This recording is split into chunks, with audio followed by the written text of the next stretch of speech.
It was the coffee mug that finally gave it away. Not the shouting, not the slammed door. Those had come before, always followed by silence. But that morning when Elias wandered into the kitchen, still rubbing sleep from his eyes, his father's chipped navy mug was gone from the counter. It had sat there every morning for as long as he could remember, even on the days when his father barely said a word. But now it was gone, along with the man himself. Elias was 5, too young to understand abandonment, old enough to recognize absence. He stood there in his pajamas, blinking up at his mother, who was staring at the empty table with the stillness of someone trying not to shatter. Her voice, when it came, was flat and controlled. "Eat your breakfast, baby. We're running late." Late for what? Elias didn't ask. He ate in silence. His father's chair remained pulled out, a gap in the picture, a void that would come to define so much of who he'd become. From that day on, life bent around the hollow his father left behind. There was no explanation, no warning. His mother never told him why. Elias learned early that some questions turned people to stone when spoken aloud, but that didn't mean they vanished. At first he'd ask in whispers, tucked under blankets at night, eyes wide in the dark. "Is Dad coming back?" His mother would flinch. "Go to sleep, Elias. Did he forget us?" "Please," she'd whisper, her voice catching, "please stop." Eventually he did stop, at least out loud. But the questions just burrowed deeper like splinters in his chest. Growing up, Elias learned the language of survival. He watched his mother wake before dawn, work shifts that blurred together, return home with calloused hands and a face like unfinished grief. He learned not to ask for new shoes when his soles had holes. He learned how to cook dinner from cans.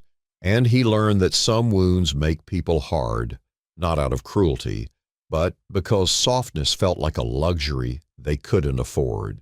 But beneath the surface of all that quiet resilience, something sharper took root.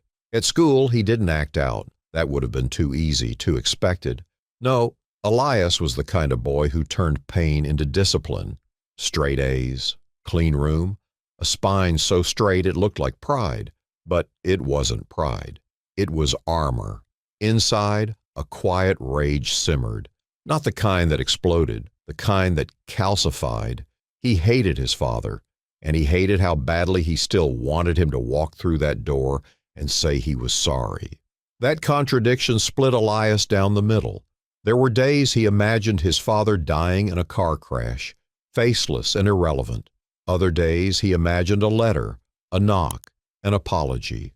On the worst nights he imagined them both, a reunion cut short by death, a man standing in the rain whispering, "I'm sorry," as blood soaked through his shirt. That's what it was like, being Elias, wishing for closure and resenting the need for it, wanting to be free from the shadow of a ghost, while secretly building a life in its shape. By the time he was 10, he had stopped talking about his dad altogether. His mother noticed and didn't. She worked too much, and by then her eyes had taken on that tired, fogged-over look of someone who had made peace with disappointment. When he brought home an award for a science competition, she clapped distractedly while staring at the bills in her lap. "I'm proud of you," she said, but it sounded like a sentence she had to remind herself to say. Still, Elias kept trying. He wanted to prove something, to her, to the man who left, to the world, that he didn't need a father, that he would become something they could never ignore. It was more than ambition. It was a rebellion. Every time someone told him he was so mature for his age, they didn't realize they were feeding the fire. Good. Let them see him. Let them notice what the man who left had missed. But that drive had a cost. He didn't make friends easily. His teachers praised his work but said he was emotionally closed off. A few kids tried to get close, but Elias wasn't interested in playground alliances or sleepovers. What did they know about standing in a dark kitchen, wondering why the mug was gone? He built walls instead. Walls made of straight A's, sarcasm, and the kind of silence that made other people uncomfortable. And still, beneath it all, The questions whispered. Why did he leave? Why didn't he write? What kind of man walks away from a child and never looks back? Each year, those questions changed shape. As Elias grew, they sharpened. The older he got, the more bitter they became.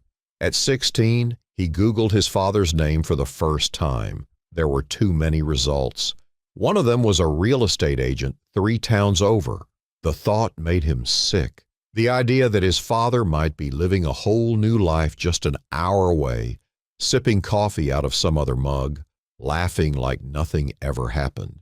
He didn't call, but he stared at the name for a long time, memorizing the way it looked on the screen. He imagined walking into the office, confronting him. What would he say? Nothing. He'd just stand there, let the silence say what words never could. That was Elias's life, built around the absence of a man whose face he couldn't quite remember, but whose choices had written themselves into his bones. And yet, even as the years passed and he convinced everyone, even himself, that he didn't care, one truth refused to be buried. He still wanted to know why. The email came at 2:41 a.m. Elias had just returned from a late-night shoot for a documentary on tech disruptors. He was tired, riding the residual buzz of another polished performance. One more carefully calculated interview, one more chance to show the world how far he'd come without help, without a father. The segment had gone viral within hours. People called him a visionary, a self-made success. A headline on Twitter read, "Elias Noor built an empire from the ashes of a broken home." He hadn't written that line, but it didn't hurt to let the myth breathe. His phone pinged as he was slipping off his tie. At first, he thought it was a team update or a thank you from the producer, but when he opened the message, time stopped. Subject, Noor, from Gerald Noor, 1949@gmail.com. Elias, I saw your interview tonight. I've followed your work for a long time. I'm proud of you. I know I don't have the right to ask for anything, but if you're willing, I'd like to talk. Dad. The word hit harder than it should have. Dad.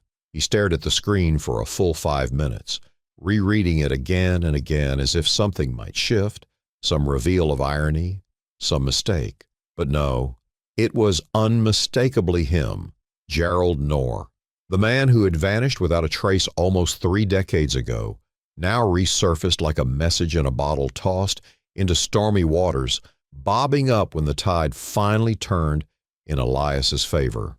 Why now? The question stuck in his throat like glass. He didn't sleep that night. Instead, he wandered through his penthouse like a ghost of himself, haunted by memories he'd long buried under spreadsheets and accolades. His father's face was a blur, a collection of shadows, gestures, and vague scents. Aftershave, motor oil, cigarettes. He couldn't remember his voice, just the sound of the door slamming all those years ago. And now, here he was, back like nothing had happened. It felt obscene, like being robbed by someone, and years later, they send you a thank you note for the valuables. Elias's fingers hovered over the keyboard. He started typing, then deleted it. Tried again, deleted. No words felt adequate. That was the thing about grief when it returned like this. It didn't ask for permission.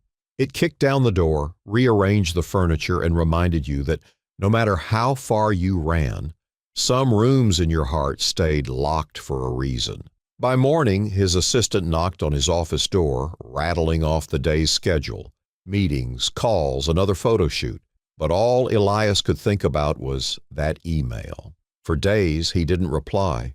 He went through the motions, perfectly composed in boardrooms and press junkets, nodding politely at investors, laughing on cue. But his insides were a storm. That single line, "I'm proud of you," echoed in his mind, tangled in fury and longing. Because wasn't that all he'd ever wanted? For someone, for him, to say that? He didn't tell anyone, not even Mara, his longtime girlfriend who had seen him through IPO launches and sleepless product cycles. She noticed his distraction, of course. He brushed it off. "Work stuff," he said. Just noise. He couldn't say the truth out loud, that the man who'd created his deepest wound now dared to seek a conversation, a relationship, maybe even redemption. But the worst part? A small, shameful part of Elias wanted to open that door, just to see what would happen, just to ask finally why. Was it cowardice, or a need for closure, or something even more dangerous? Hope. A week passed, then 2. The second email came. I understand if you don't want to speak to me. I just wanted to tell you that I think about you often. I saw your mother once, years ago. She didn't see me. I never stopped thinking about either of you. You're everything I hoped you would become. I know I don't deserve forgiveness, but I am here. If you ever want to meet, just once, I'd be grateful. Elias nearly threw his phone across the room. Grateful? Where were you when I graduated high school alone? Where were you when Mom worked double shifts to keep the heat on? Where were you when I needed a man to show me how not to drown in my own anger? The anger was a fire, but underneath it, a colder feeling crept in. What if he's sick? What if this is goodbye? He hated himself for caring, but that's what Gerald had done. Built a phantom so large that even success couldn't outrun it.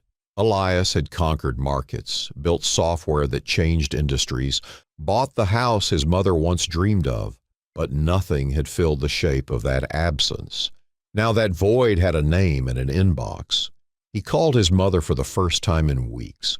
She sounded surprised but warm until he mentioned his father's name. Silence. Are you thinking of responding?" she asked, careful. "I don't know." She sighed, not angry, just tired. He's not who you want him to be. Elias felt the sting in her voice, not of bitterness, but of memory. "Do you think people change?" he asked. Another pause. "I think some people want to," she said. "I just don't know if they ever learn how." Later that night, Elias sat alone staring at the screen. And for the first time in his life, he wrote back, "I got your messages. I don't know what you're expecting from me, but I'll meet you. 1 hour, one conversation. After that, we'll see." He hit send and sat back, breath shaky. A chapter had just opened. Or maybe it was a wound. Either way, the ghost had spoken. And Elias had answered. The house was smaller than Elias remembered. Or maybe he had simply outgrown it, not in size, but in meaning. He stood at the base of the porch steps wearing a tailored black coat and expressionless eyes, while autumn leaves scraped across the concrete. The man who answered the door looked like a shadow of the figure Elias had imagined in his head all these years, older, softer, but still carrying the same unreachable distance in his eyes. Gerald Knorr, his father. Their eyes met, and for a moment neither moved. The man who once disappeared without a word now stood in the frame of the home he'd once walked out of, the same house where Elias had waited for years, hoping for a letter, a phone call, anything. "Elias," Gerald said, a nod, stiff, measured. "Hi." That was all Elias said. No warmth, just a syllable heavy with history. Gerald stepped aside without a word and gestured him in. Elias hesitated at the threshold. This was where it began, his abandonment, his anger, his drive to be better than the man before him, and now he was walking back into it like a visitor in a museum of his own wounds. Inside, the house was quiet, dusty, not neglected but lived in with the resignation of a man who'd stopped caring what anyone thought. They sat across from each other in a room that once smelled like coffee and sawdust, now replaced by air freshener and old silence. "You grew up," Gerald said finally with an awkward half-laugh. "You look successful." Elias said nothing. He crossed one leg over the other and waited. The smile faded from Gerald's face. "I didn't think you'd come." "I didn't come for closure," Elias said coolly. "I came for answers." The words hung like a blade in the room, and Gerald flinched barely. "I know I don't deserve much," Gerald said, rubbing his palms together, "but I thought maybe if we just—" "Why did you leave?" Elias cut in. "Why her? Why me?" Gerald exhaled, slow and deliberate like he'd rehearsed this. "I was overwhelmed, trapped. I wasn't ready for the responsibility of a family. Your mother and I were already falling apart. I told myself I'd come back once I figured things out, but I didn't. I took the coward's way out. Elias leaned forward slightly, eyes hard. You didn't just leave her. You left me. I know. Gerald's voice cracked for the first time. And I regret it every day. No, you don't, Elias said. You regret that I became successful without you, that your son made a name without your name attached to it. That's not true, Gerald protested. I was proud of you before the money, before the company. But you said nothing. For decades, Gerald faltered. I didn't think I had the right. I was ashamed. A shame doesn't buy back birthdays, or graduations, or nights I sat with a mother crying over the rent. I sent money, Gerald said weakly, a defensive reflex. And that's exactly the problem. Elias stood, his voice now like ice cracking. You thought money was enough. You thought sending checks made you a father. I would have traded every dollar for just one night of being tucked in, of someone showing up to my school play. But you think guilt wired through a bank account is love? Gerald looked down. I didn't know how to come back. You didn't try. The silence between them wasn't empty. It was full of every year, every holiday, every ache that had no name. I always imagined this going differently, Gerald said after a while. I thought maybe when you saw me we could talk, rebuild. You'd understand that people make mistakes. I do understand that. Elias's voice was low. But I also understand that forgiveness isn't owed just because you ask for it. You didn't leave by mistake. You stayed gone by choice. Gerald's eyes shimmered. You're right. I failed you. Elias stared at the man, smaller now, shoulders slumped, and felt nothing triumphant. No satisfaction, only weariness. You want to know the worst part? Elias said, his voice quieter now. It's not that I hated you. It's that I needed you for so long, and you weren't there. And now that I don't need you anymore, here you are. Gerald swallowed hard, his face pale. I don't want your money. I don't want your approval.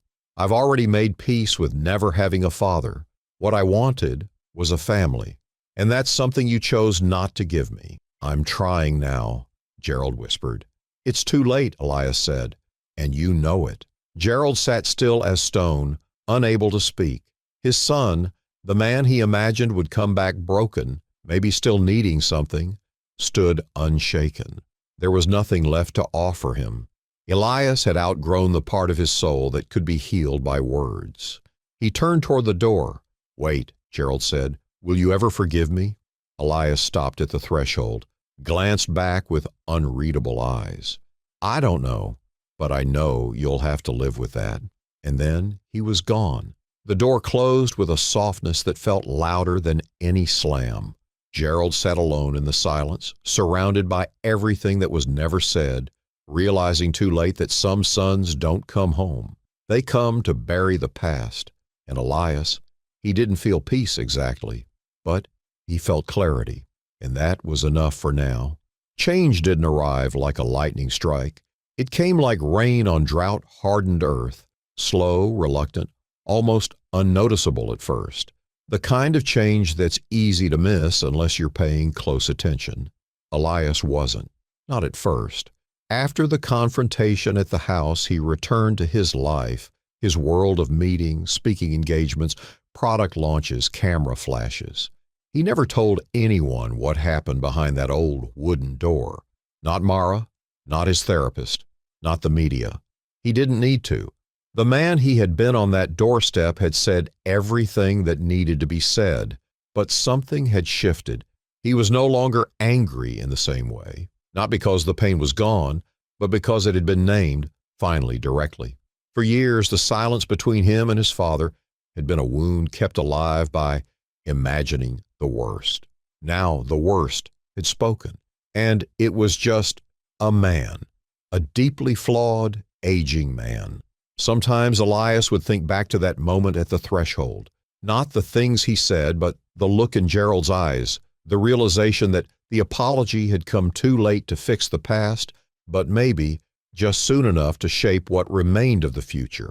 Then, one crisp winter evening, something unexpected happened. Elias was hosting a charity gala, one of his annual events benefiting tech education for underfunded schools. It was one of the few times he allowed sentiment to enter his brand. The venue was glass and light, filled with polished donors and wide-eyed interns. Jazz played low in the background. Wine flowed. Smiles were plentiful. Elias moved through the crowd with his usual quiet magnetism, offering handshakes and subtle nods. He wasn't looking for anything in particular, just watching, as always, the way people gathered around him like moths to glow. And then, from across the room, he saw him, Gerald. He wasn't wearing a suit, no sleek cufflinks or showy gestures, just a charcoal gray coat, hands clasped in front of him, standing near the back, unannounced, unnoticed by most, but watching. He didn't try to approach. He didn't wave. He didn't even smile. He just stood there among strangers, like a man who knew he had no right to ask for space, yet still chose to show up anyway. And Elias, for reasons he didn't entirely understand, let him stay. He could have called security, could have sent a sharp message with a single glance, but he didn't. He simply turned back to his guests, answered a question about funding allocation, and continued the night. But he was aware always of the man in the back of the room. The silence between them had a new shape now, not absence, but something almost like humility. At the end of the night, Elias looked once more to the back. Gerald was gone. No message, no scene, just presence, just absence. Again, but different. That was the beginning. Not a reconciliation. Not yet, but a recognition. A few weeks later, another email arrived. Short, no pleading. Just, "Thank you for letting me be there. I didn't expect anything more. I hope you raised everything you hoped for. G." Elias read it twice, then closed it. He didn't reply. But he didn't delete it either. Over the next few months, Gerald would quietly appear, once at a public speaking event. Another time, he donated anonymously. Elias only knew it was him by the strange name on the donation receipt, J.N. Elias. And each time, Elias let him, not as a father, but as a man trying to earn his way back into the light. The world still saw Elias as a mogul, a star, but somewhere deep beneath that polished surface was a boy who had stopped waiting, and a man who, despite everything, hadn't given up completely on the idea that some broken things didn't need to be whole again to still have value. Eventually, on a rainy Thursday, Elias asked his assistant to forward Gerald an invitation, not to an event, not to a press gala. Just lunch, a quiet table at a quiet place, no cameras, no headlines. And when Gerald arrived, early this time, Elias simply nodded and gestured to the empty chair across from him. They didn't talk about the past. They didn't revisit the pain. Instead, they talked about books, about how Elias had started reading poetry during plane rides, about how Gerald had taken up woodworking again. The space between them wasn't warm exactly, but it wasn't cold anymore either. And that was something, not healing, not yet, but a beginning. No promises were made, no apologies asked for, just time, just effort, just two men who once shared a name, now sharing a table, learning how to exist without hurting each other. The story didn't end in hugs or declarations of love, but it didn't end in silence either. And sometimes, that's enough. A second chance at family isn't a grand gesture. It's a quiet seat at the table, one nobody forces you to take, but you choose to sit at anyway.